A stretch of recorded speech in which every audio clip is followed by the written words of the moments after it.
Sila Cap Jasper. Cap Jasper. Cap Jasper.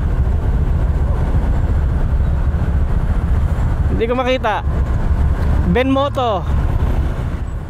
Sinalubong kami ng traffic pagdating namin ng Davao.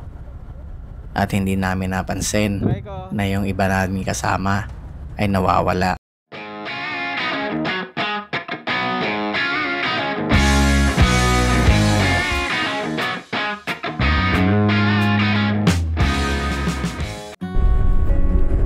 Hey, what's up everyone? Joel again. Welcome sa ating channel. At ngayong araw is Saturday at first ever ride, long ride. Papunta tayo ng Mati. That's a lot of kilometers. It's around 300 kilometers papunta doon. At meron kaming first batch which is nag-take off na from Jensan kanina pang mga daling araw. At kami naman ngayong 7 o'clock papunta na ako ngayon sa meet up point para meet up yung mga kasama natin.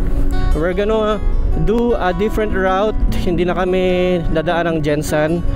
Diretso na kami papuntang Columbio and then labas na kami ng highway papuntang Davao. So yeah, that's what we are going to do today, and I hope na subaybayan nyo yung ating adventure today. Thank you.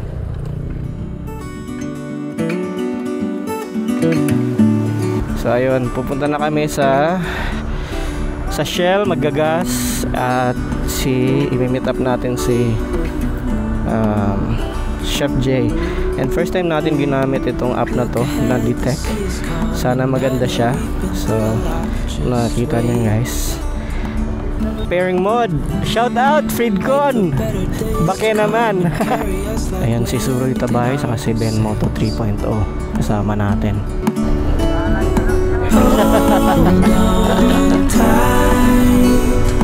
I can smell the shore, it's right in front of us if we just hold on tight.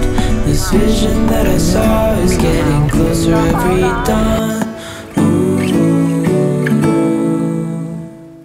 Ito ang Coronadal to Digos City Bypass Road. Dinudugtong nito ang Coronadal City, Lutayan, Columbio, Matanaw, at Digos City. Sementado na ang mga daan dito at kayang-kaya na itong daanan ng mga motor at mga 4 wheels. Maganda rin ang mga tanawin dito. Makikita dito ang mga palayan sa Lutayan at ang mga overlooking view at mga bulubundukin ng Columbio.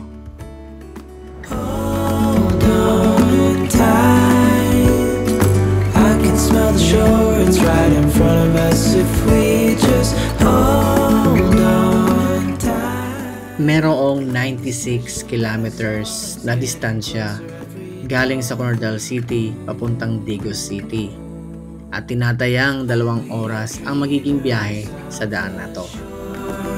When we can't read the sky,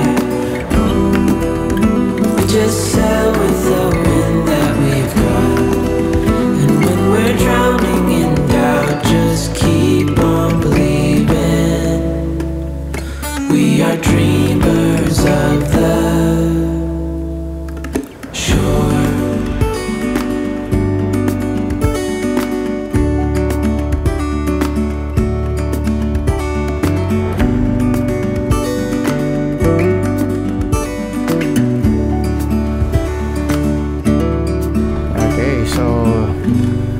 Dito kami, papunta na kami ng Davao, nag-stop lang. Galing kami ng Columbio and labas kami dito. Dito na kami sa Digos ngayon.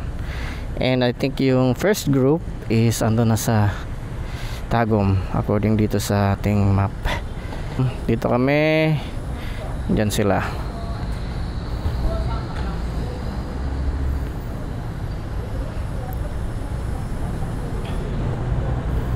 Dito na tayo sa Toril. Ayan, ang laki dito ng ano nila, ng durian.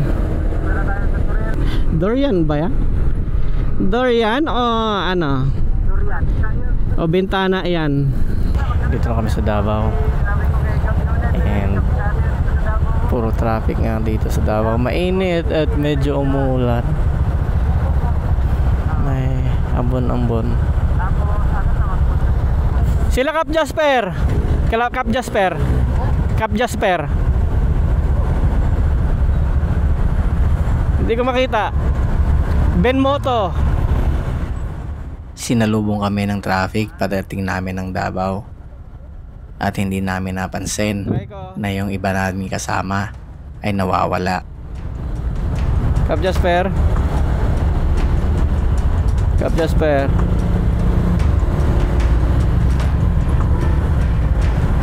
Cap Jasper.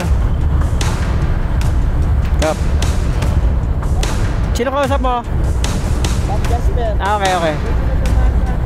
Okay, okay. So ayun, si Cap Jasper, si Rin, saka si Ben Moto is nawawala. Andun sila sa Coastal Road dumaan. And kami diretso kami. So ayun, doon na lang daw kami mag-aantay sa unahan sa kung saan lalabasan nila.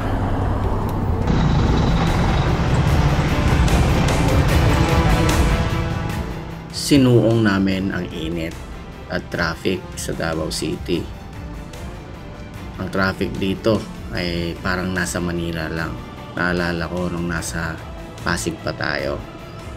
At ito rin ang dahilan kung bakit tayo nagmamotor ngayon.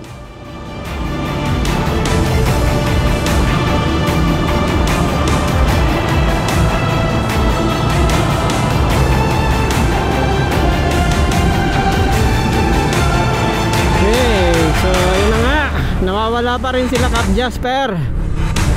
At aantay namin sila sa unahan. And then naghahabol, naghahanap, naiinitan. Kumusta kaya sila? Okay, so nag-stop kami dito sa may dito sa Davao kasi nawawala sila Cap Jasper. And merong motor na hindi na nag-stop, hindi na umandar. So andun si Cap Jonald, chine-check. Hindi ko maiwan dito yung motor niya kasi may mga gamit. So kibalita na lang tayo. Dito kami ngayon sa Davao at si Cap RG nasiraan yung motor niya. Ayan, tinulak papunta dito sa may repair shop dito para i-check at ayusin yung motor niya. Parang okay na. Okay na? Vendor naman kanina. Problema baka sa along the way naman mag-ano. Ma-check tani baka spark plug or something. Duda ko talaga injector ito ba?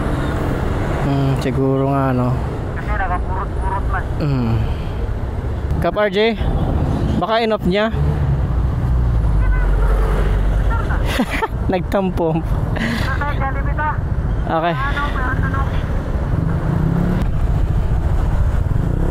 Okay, go. Pahuli lang ako just in case.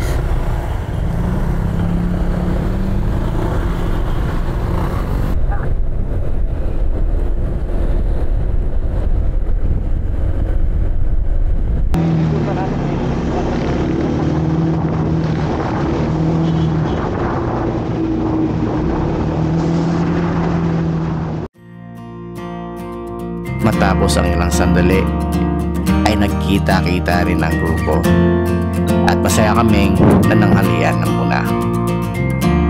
Kita rin kami at kumain sa Jollibee.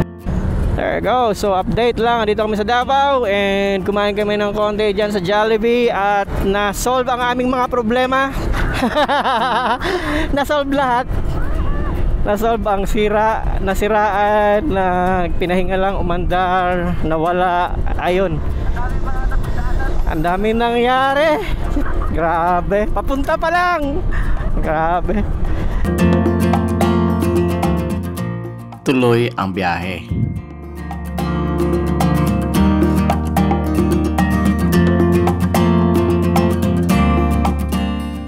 Kahit naulan ay hindi kami napigilan.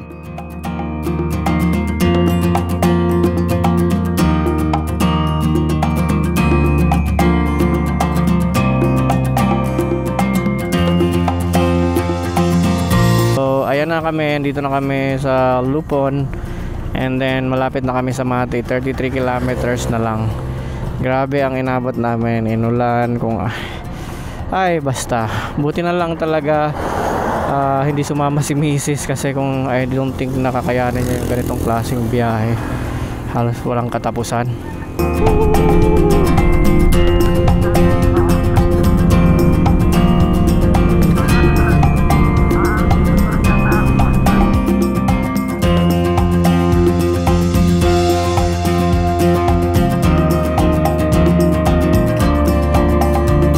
So dito na kami sa Mati, I don't know, pero dito may overlooking view dito, tingnan mo, ang ganda.